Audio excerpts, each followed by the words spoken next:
আপনাকে অজস্র ধন্যবাদ যে আপনি আমার ভিডিওটি ক্লিক করেছেন, সেই কারণে আমি আপনার কাছে কৃতজ্ঞ।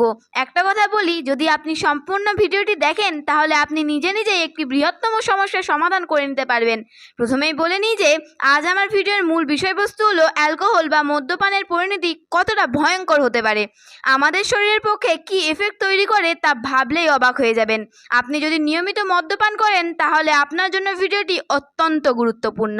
আশা করব আপনি আপনার অভ্যাস কাটিয়ে উঠতে পারবেন। অ্যালকোহল যখন অতিরিক্ত বা দীর্ঘ সময় ধরে সেবন করা হয় তখন তা গভীরভাবে অস্বাস্থ্যকর হয়ে ওঠে। আসুন অ্যালকোহলের রসায়নের পরীক্ষা করে নিই। জানেন তো, অ্যালকোহল আমাদের দেহের সাথে মিথস্ক্রিয়া করে। বিষয়টি আমি পুঙ্খানুপুঙ্খ আলোচনা করছি। সঙ্গে থাকুন, পাশে থাকুন, মনোযোগ সহকারে শুনুন।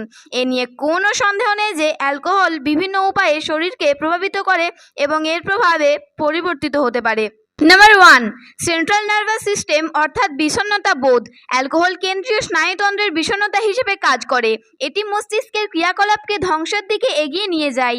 নাম্বার 2, অ্যালকোহল ব্যবহার করতে করতে আমরা এমন পর্যায়ে পৌঁছে যাই যে তা খুব মারাত্মক হয়ে ওঠে, কারণ আমাদের মস্তিষ্কের ফাংশনকে ক্ষতিগ্রস্ত করতে পারে, যার ফলে একটা সময় বিচার, সিদ্ধান্ত গ্রহণ এবং সমন্বয় হ্রাস পায়। নাম্বার 3, আমি আপনাকে 100% গ্যারান্টি দিয়ে বলতে পারি যে আমাদের পাচনতন্ত্র বা লিভার কন্ডিশন ধীরে ধীরে নিষ্ক্রিয় হওয়ার একটাই কারণ, তা হলো অ্যালকোহলের মাত্রাতিরিক্ত ব্যবহার। এর ফলে অ্যাসিড রিফ্লেক্স বা আলসার হতে পারে। পরবর্তী সময়ে আলসার থেকে সিরোসিস অফ লিভার অর্থাৎ পাকস্থলীতে ক্যান্সারের মতো মরণ রোগ ঘটবেই। Number 4, liver metabolism. সেটা আবার কি? হ্যাঁ, অতিরিক্ত অ্যালকোহল সেবনের ফলে ফ্যাটি লিভার, অ্যালকোহলযুক্ত হ্যাপাটাইটিস এবং সিরোসিস সহ লিভারের ক্ষতি হতে পারে। নাম্বার 5, এই পয়েন্টটি একটু অন্য মাত্রার। বহু গবেষণার পর একটি পরামর্শ দিয়েছেন বিশেষজ্ঞরা। ভাবছেন সেটা কীরকম? ধরুন আপনি মাঝে মাঝে স্বল্প পরিমাণে অ্যালকোহল গ্রহণ করেন, তাহলে কার্ডিওভাস্কুলার অনেক সুবিধা হয়ে থাকে। তবে যদি অতিরিক্ত অ্যালকোহল সেবন করেন তাহলে আপনার অবশ্যই উচ্চ রক্তচাপ, অনিয়মিত হৃদস্পন্দন এবং এমনকি হৃৎপিণ্ডের পেশি দুর্বল হয়ে পড়ে। নাম্বার 6, অ্যালকোহল অগ্নাশয়ের জন্য অত্যন্ত হার্মফুল, যার ফলে অগ্নাশয়ের কার্যকারিতা ব্যাহত হয়, এমনকি প্রদাহের ফলে প্যানক্রিয়াটাইটিসের মতো অবস্থা হতে পারে। নাম্বার 7, অতিরিক্ত অ্যালকোহল ব্যবহার ইমিউনিটি সিস্টেমকে দুর্বল করে, শরীরকে সংক্রমণ এবং অসুস্থতার জন্য আরও সংবেদনশীল করে তোলে। নাম্বার 8, কখনো কি ভেবে দেখেছেন যে অ্যালকোহল মেন্টাল প্রেশার তৈরি করে? যদি জানতেন যে অ্যালকোহল ব্যবহার মানসিক বিষণ্ণতা এবং উদ্বেগের মতো পরিস্থিতি তৈরি করে, তাহলে আপনি বা আমরা আদৌ অ্যালকোহল পান করতাম না।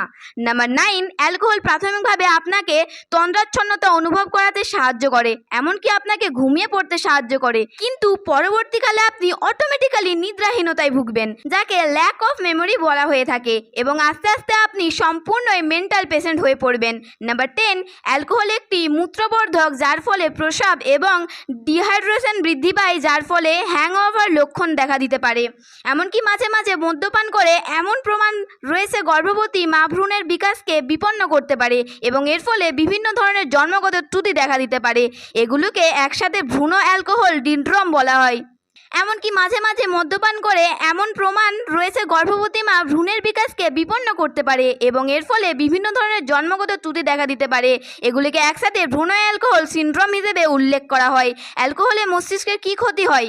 অনেক ক্ষতি হয়। আমি মাত্র 2-1টি বাক্যে বুঝিয়ে দিচ্ছি। অ্যালকোহল পান করলে মানুষের রক্তচাপ ও রক্তের কোলেস্টেরল বেড়ে যেতে পারে। এর ফলে মস্তিষ্কে রক্ত সরবরাহ করে যে সকল রক্তনালী, সেগুলিও ক্ষতিগ্রস্ত হতে পারে, যার ফলে স্মৃতিশক্তি লোপ পেতে থাকে। শেষ করার পূর্বে একটি অনুরোধ করছি, যত শীঘ্রই পারেন আস্তে আস্তে মদ্যপান করা কমিয়ে দিন। দেখবেন একটা সময় আপনি আর মদ্যপান করবেন না। শুভেচ্ছা ও শ্রদ্ধা জানিয়ে শেষ করছি। তবে অবশ্যই বন্ধু, আমি অনেক বয়সে ছোট, তাই ছোট বোনের মতো আবদার করছি, আপনি ভিডিওটি দেখে লাইক এবং শেয়ার করবেন এবং যদি ভালো লাগে সাবস্ক্রাইব করে পাশে থাকা বেল আইকনটি প্রেস করবেন। আশা করি আপনার সময় অনেক ভালো কাটবে।